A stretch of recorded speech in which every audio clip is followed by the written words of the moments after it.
Assalamualaikum warahmatullahi wabarakatuh. Perkenalkan, nama saya Alun Araf Syafil, NIM 221020100030. Di sini saya akan mengerjakan UAS mata kuliah jaringan telekomunikasi, di mana terdapat dua soal. Yang pertama, simulasi dan presentasi jaringan dengan packet tracer. Yang kedua, sistem komunikasi bergerak.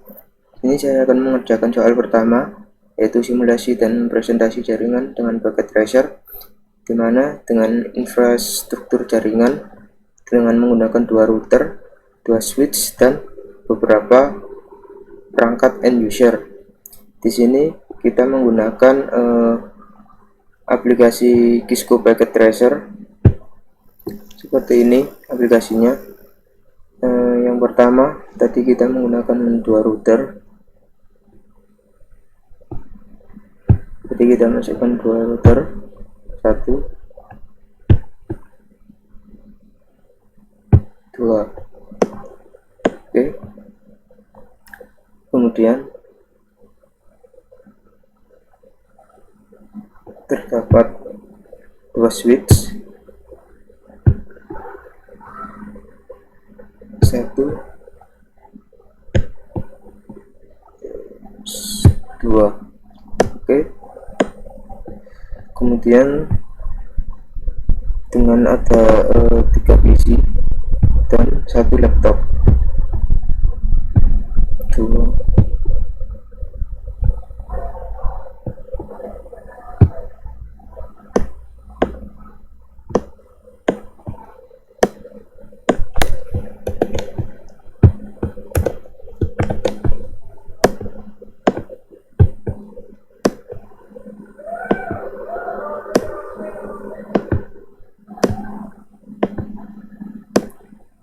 Oke, seperti ini. Kemudian kita sambungkan di connection gambar petir ini. Untuk yang router to router itu menggunakan kabel chopper crossover. Kita pilih gigabit Ethernet 00, kemudian nyambungkan ke router satunya.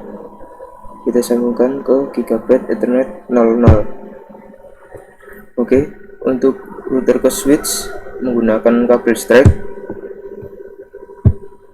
gigabit 01, terus gigabit 01. Itu juga yang satunya.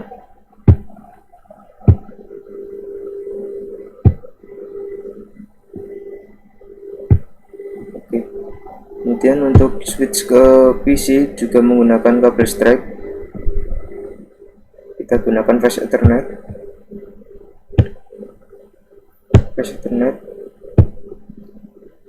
Begitu seterusnya.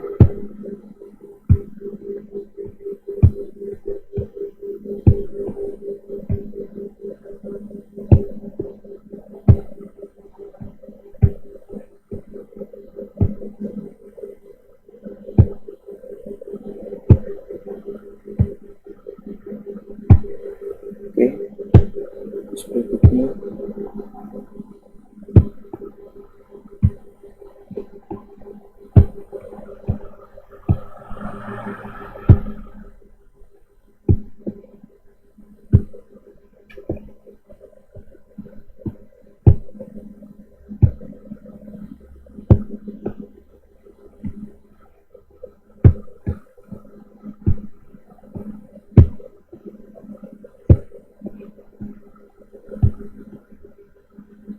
Oke, kalau sudah tersambung semua seperti ini, kemudian kita masukkan nomor IP di PC yang pertama.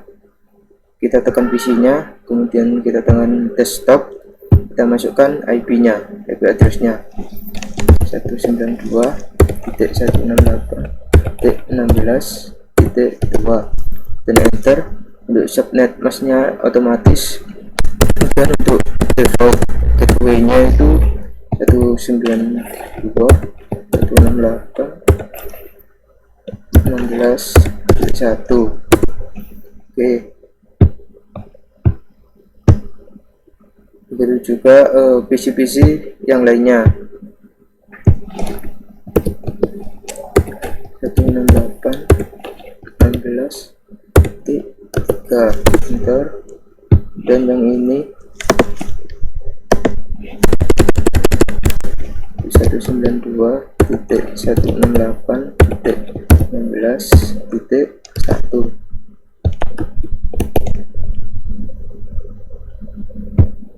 Oke, lanjut PC berikutnya.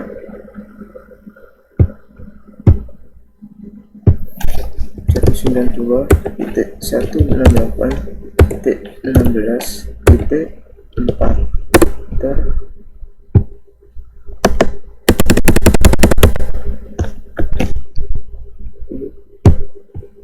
Dan untuk di laptop juga begitu, kita urutkan 168.16.5 enter.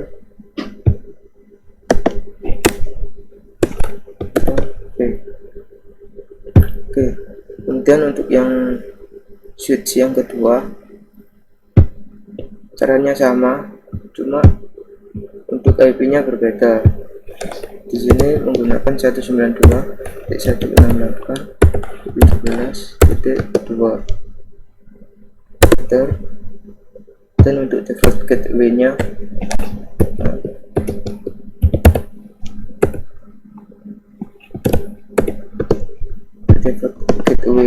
itu menggunakan 192.168.17.1. kita copy saja.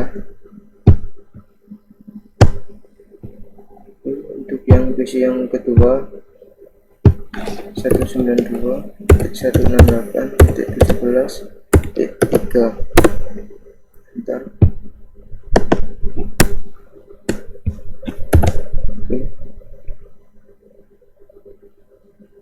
Oke, lanjut.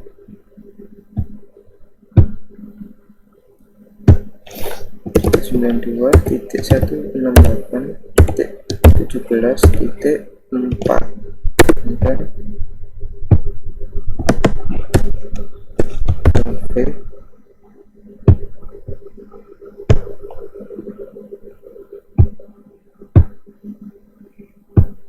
ini 192.168.17.5 bentar. Di sini enter. Oke, kalau sudah kita masukkan IP-nya masing-masing perangkat, kita tekan router, kemudian config, kemudian yang gigabit 00 ini diisi dengan 192.168.1.1 dan kita on kan. Untuk yang gigabit Ethernet 01 itu kita masukkan gateway yang di switch pertama 192.168.16.1 enter, terus kita on kan. Oke, kalau sudah ini kita salin, kita copy, kita masuk ke RIP ini, kemudian kita tekan ini, kita paste, kemudian add. Begitu juga yang satunya, kita copy, kita kerik, kita paste, add. Oke, kalau sudah kita masuk ke router satunya. Caranya sama, di gigabit 00 itu menggunakan 192.168.1.2, kemudian kita on kan. Untuk yang ini kita masukkan gateway-nya tadi itu 92.168.17.1 enter. Oke, kita on kan, terus kita masukkan ke RIP tadi. Ini kita kopas masuk RIP, paste, add, dan yang satunya juga Ctrl C,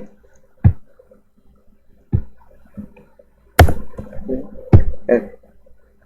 Oke, kalau sudah seperti ini, kemudian siap untuk disimulasikan. Kita coba kirim pesan ke PC yang ini, PC kiri ini, ke PC yang ini. Oke, kita simulasikan. Ini dan sini.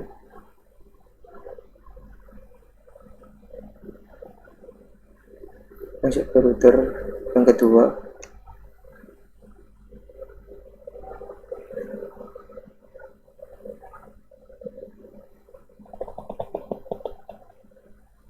Oke, berarti ini sudah tersambung karena pengiriman pesannya itu sudah nyampe. Mungkin itu saja untuk penyelesaian dari soal yang pertama. Kita lanjut ke soal yang kedua. Oke, baik, untuk yang soal kedua yaitu mengenai sistem komunikasi bergerak. Di sini terdapat A, fungsi dari masing-masing komponen, ada 10 komponen. Kemudian B, itu penjelasan fungsi dari interface yang sudah ditunjukkan di diagram ini. Di sini saya sudah merangkumnya di Word.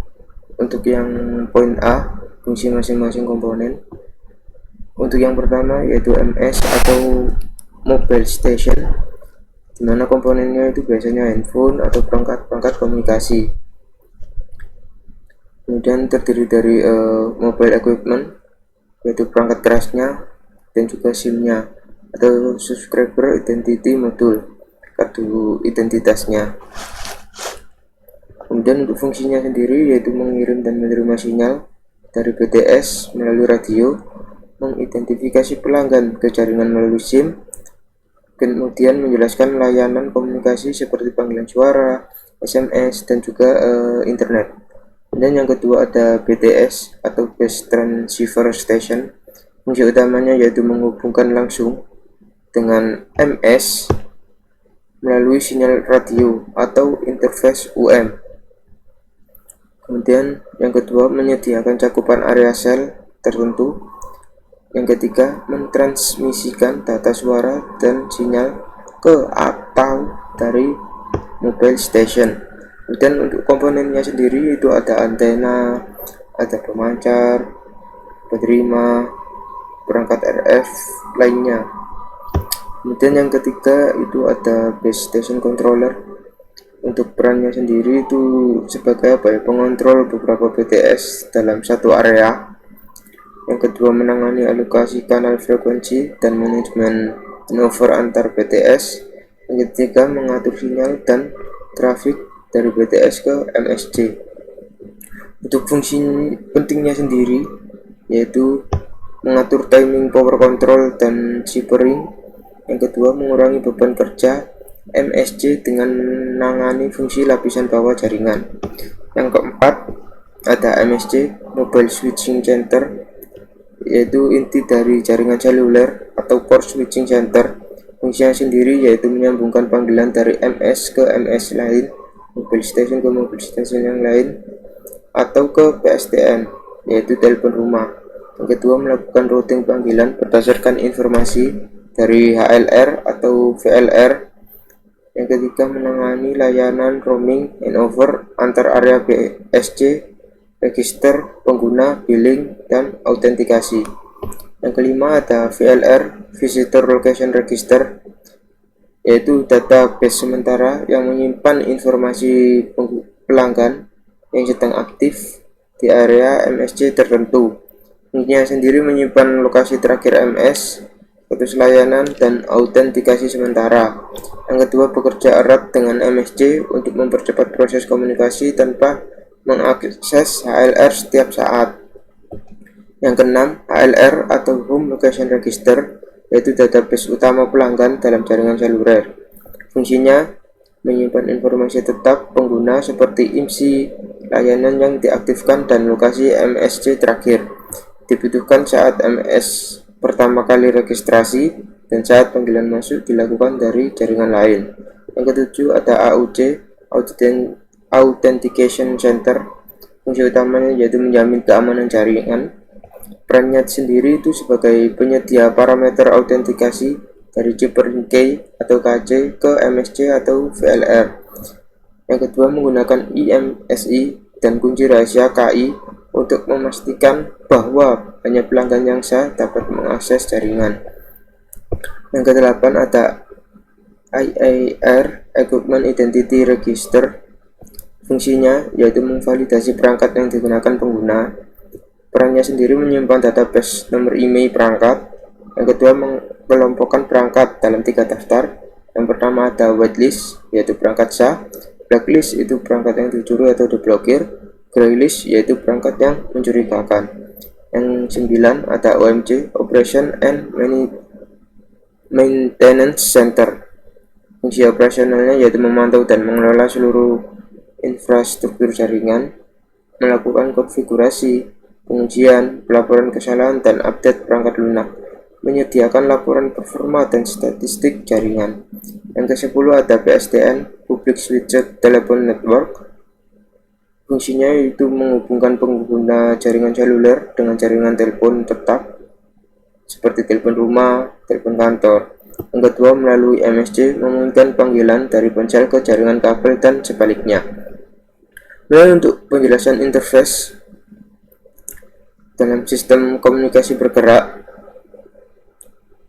untuk UM interface, UM interface ini kalau di dalam diagram itu di antara MS yaitu mobile station dan BTS. Untuk fungsinya sendiri itu sebagai jalur komunikasi nirkabel menggunakan gelombang radio. Jadi di sini itu bentuknya itu gelombang radio. Yang kedua itu menyediakan media untuk panggilan SMS dan data.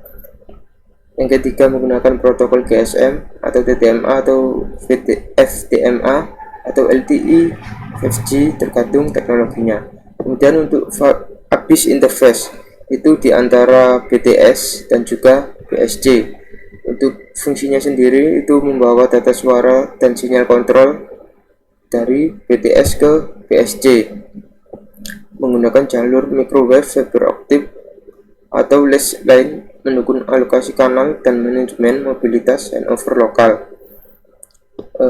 Bisa dibilang mungkin ini itu kayak penyimpanan sementara lah. Kemudian yang ketiga itu A interface, berada letaknya di antara BSC dan juga MSC. Fungsinya itu menyediakan jalur kontrol panggilan dan mobilitas antara lapisan radio dan switching core. Yang kedua menggunakan protokol MAP, Mobile Application Part. Yang ketiga menghubungkan jaringan akses antara BTS dan juga BSC ke core network seperti MSC, VLR, ALR, dan lain-lain. Mungkin itu yang bisa saya sampaikan dari mulai simulasi dan juga penjelasan mengenai sistem komunikasi bergerak. Kurang lebihnya mohon maaf. Wassalamualaikum warahmatullahi wabarakatuh.